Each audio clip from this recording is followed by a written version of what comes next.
Iniciar nuestro programa el día de hoy iniciar pues con los temas que tanto nos preocupan, nos interesan, para poder pues aportar algo a nuestras familias, estar bien, estar atentos, alertados, previniendo, que es lo que siempre queremos, ¿no? Hay que prevenir antes de lamentar y hay que prevenir las enfermedades, prevenir todas estas situaciones que pueden darse de acuerdo al clima, ¿no? Al clima que estamos viviendo, como mencioné hace un momento, los golpes de calor que pueden estar sobre todo estar siendo muy intensos en el norte de nuestro país, ¿no? En Piura, en Chiclayo, en Trujillo, en Tumbes, pues realmente yo me imagino que la temperatura por allá debe estar pero así bien fuerte, así que vamos a hablar pues del golpe de calor y todo lo que ello implica, las infecciones estomacales y todo lo que ello también puede suceder por estas altas temperaturas. Vamos a conversar con el doctor César Cabezas, que es médico infectólogo del Instituto Nacional de Salud del MINSA. ¿Cómo está, doctor César? ¿Cómo está? Buenos días. Muchas gracias por la invitación. Como usted dice, la prevención es importante y la medicina moderna está basada en la prevención. En este caso, en el fenómeno del niño, ya tenemos antecedentes previos, que ha habido un fenómeno, digamos, también que es el golpe de calor. Esto significa que niños pequeños, menores de 1 año y personas mayores, cuando hay cambio brusco de temperatura en el ambiente y la humedad relativa también es mayor, empiezan a presentar fiebres que pueden ser incontrolables. Entonces, si un niño pequeño, menor de 1 año, por ejemplo, tiene fiebre de 39, 40 grados y no mejora con lo que habitualmente hacen las mamás, ¿no? De darle un jarabe antipirético o echarle agua para bajar la temperatura por medios físicos, si en un periodo de 6 horas no hay mejora de esta fiebre, debiera ser llevada a un establecimiento de salud, porque puede presentar complicaciones como diarreas muy frecuentes, dificultad respiratoria y también presentar convulsiones, ¿no? Si hay esas manifestaciones, ya son casos severos que debieran ir a un establecimiento de salud para tratarlos adecuadamente. Entonces, esas, digamos, son las consecuencias del problema, pero debiéramos ir a la prevención, ¿no? Y sabemos que los niños y los ancianos no regulan bien sus temperaturas, entonces hay que prevenir esto. Entonces es importante en este periodo del fenómeno del niño, las viviendas deben estar bien ventiladas, ¿no? Las ventanas, las puertas abiertas para que haya circulación del aire. ¿Y esto solo puede darse por este golpe de calor o puede estar desatado por algún virus, algo en el ambiente? ¿Solamente es por el calor? Justamente ese es el asunto, ¿no? De que muchas veces, por ejemplo, el año 98 se presentaron muchos casos de niños con fiebres que habían recibido antibióticos, tratamientos por hasta 2 o 3 semanas y no mejoraban. Resulta que se confunde mucho con enfermedades infecciosas, porque el niño, por ejemplo, puede tener diarrea, puede tener una dificultad respiratoria y en un establecimiento de salud se puede pensar que es un problema infeccioso, pero en realidad esto puede estar asociado a simplemente este fenómeno físico del aumento de la temperatura. Y por eso es importante que haya una evaluación temprana por parte del médico o en un establecimiento de salud para descartar que sea una enfermedad infecciosa, y de no serlo, entonces hay que atribuirle al problema del aumento de la temperatura ambiental. ¡Qué terrible!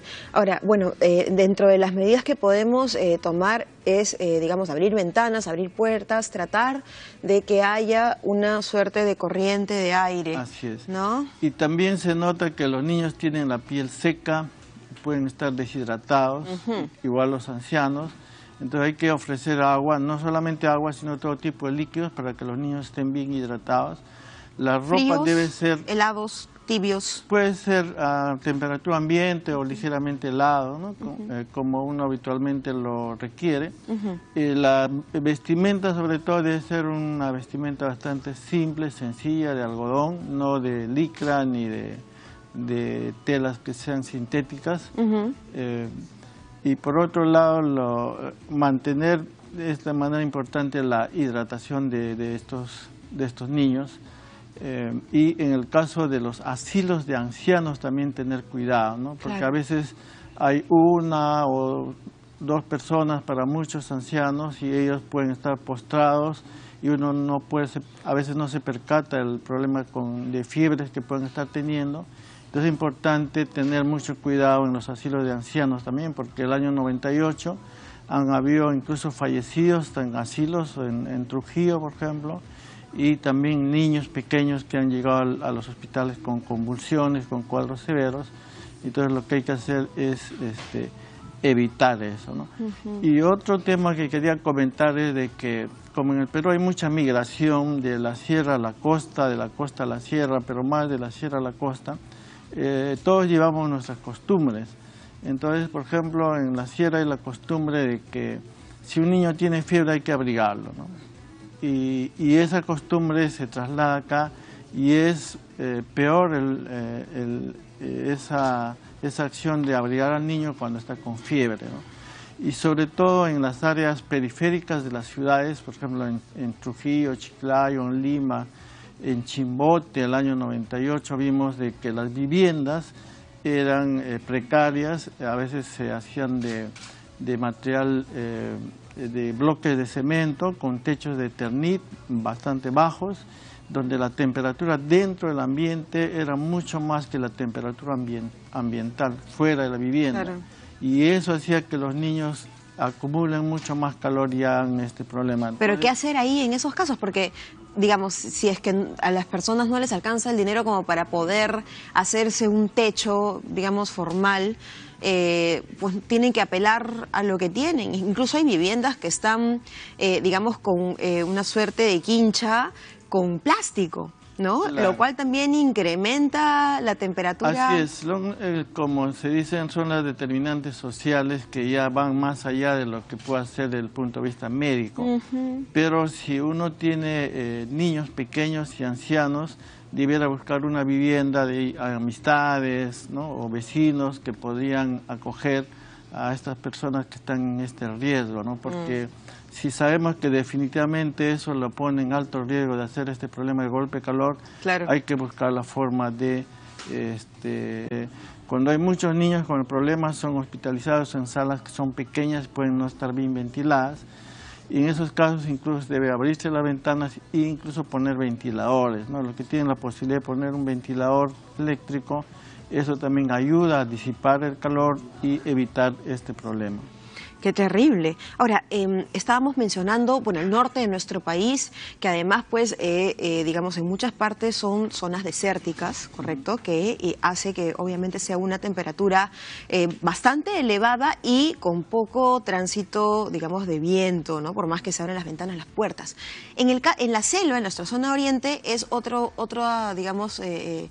el ambiente, porque al haber más vegetación, ¿no? Hay un poco más de corriente, digamos, de viento que puede ingresar en las casas. Sin embargo, ahí se presentan otro tipo de problemáticas con los mosquitos, los moscos y todos estos animalitos, insectos que van a empezar a proliferar por las altas temperaturas también, ¿correcto?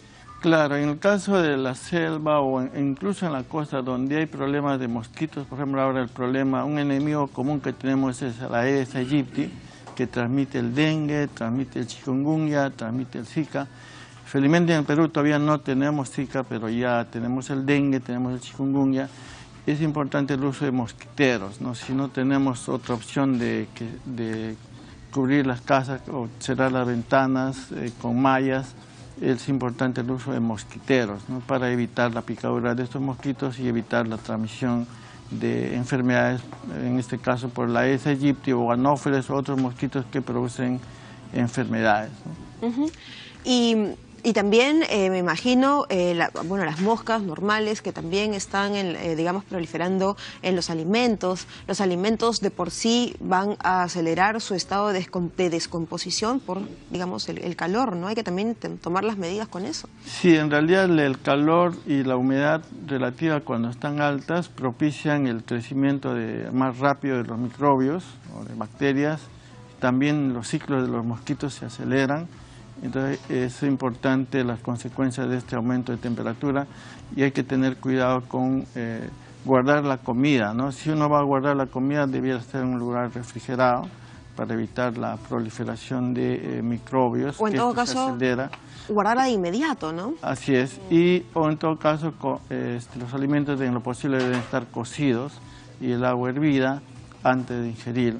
Pero en este caso, la transmisión de enfermedades gastrointestinales, es importante tener cuidado y las precauciones del consumo de alimentos de forma ambulatoria, ¿no? A veces uno está caminando por la calle, está cansado, sediento y toma un refresco, una raspadilla o una fruta y uno no sabe en qué condiciones está preparado estos alimentos. Entonces es importante tener esa precaución. Y por otro lado también el lavado de manos, ¿no? Y esto sobre todo, en general todos nosotros debiéramos lavarnos las manos después de ir al baño y antes de comer los alimentos, ¿no? Con agua y jabón, lavarse bien las manos, pero sobre todo los que manipulan alimentos. Pueden prepararse adecuadamente los alimentos bien cocidos, pero si esa persona no se lava las manos durante el día y va al baño, agarra al bebito y le limpia y hace todas las actividades, se contamina con lo que está en el ambiente.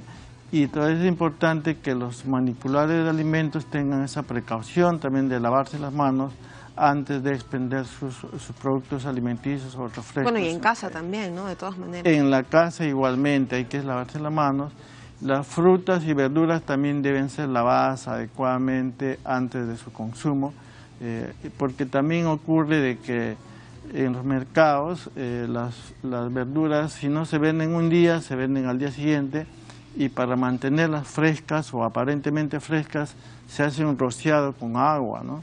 Y esa agua no sabemos qué tipo de agua es, puede estar contaminada, y por eso es importante ya en la casa, antes de consumir frutas y alimentos, hay que lavarlas adecuadamente, ¿no? Y bueno, y siempre hervir el agua, ¿no? También, y tener una jarrita con el agüita hervida para poder estar tomando cada rato y evitar también estos síntomas del golpe de calor, ¿no? La deshidratación. Así es importante tener siempre el agua hervida, o si ahora hay venta de aguas embotelladas, pero bueno, al final puede ser más barato hervir y tener en la casa agua o refresco que estemos seguros de que esté hervido y no ponga en riesgo a las personas de hacer una infección. Claro, bueno, ya lo hemos mencionado, pero me gustaría volver a repetir los síntomas del golpe de calor para que los padres de familia que nos están viendo sepan identificar inmediatamente en sus niños chiquititos, en sus bebés, y bueno, por supuesto también los adultos mayores que también están, digamos, en riesgo. ¿Cuáles son los síntomas? Claro, en realidad la fiebre es una manifestación que es muy común, ¿no? ¿Quién de nosotros no ha tenido una fiebre o nuestros hijos? Eso es muy común, pero en este caso las fiebres son bastante altas, pueden llegar a 39, 40, y si en un periodo de 6 horas más o menos no mejoran con lo que habitualmente hacemos, ¿no? Darle un acetaminofén, un jarabecito para la fiebre, o bajarle la temperatura por medios físicos con agua al ambiente o agua tibia. Si con esas medidas no mejora la fiebre en un periodo de 6 horas más o menos, debe acudirse a un establecimiento de salud para que ya se tome una conducta médica con mayor precaución y evitar que esto progrese, ¿no? Claro. Y mientras tanto hay que garantizar la hidratación del paciente o del niño y también en los ancianos, ¿no? Que son los dos grupos de riesgo que están más predispuestos a hacer estas manifestaciones severas. Y las otras manifestaciones, digamos, ominosas o que son de gran peligro, que el niño tenga dificultad respiratoria, diarreas persistentes, la piel está seca o presenta convulsiones, ¿no? Y esas creo ya son manifestaciones muy severas que obligan a que la familia debe llevar al niño a un establecimiento. Inmediatamente. Así es. Muy bien, doctor César Cabezas, muchísimas gracias por habernos visitado el día de hoy. Gracias. Gracias a ustedes también y felicitaciones por el programa. Gracias, muchas gracias. Nos vamos nosotros a un corte y al volver vamos a aprender a preparar un riquísimo chicharrón de cuy. ¡Qué maravilla, qué maravilla!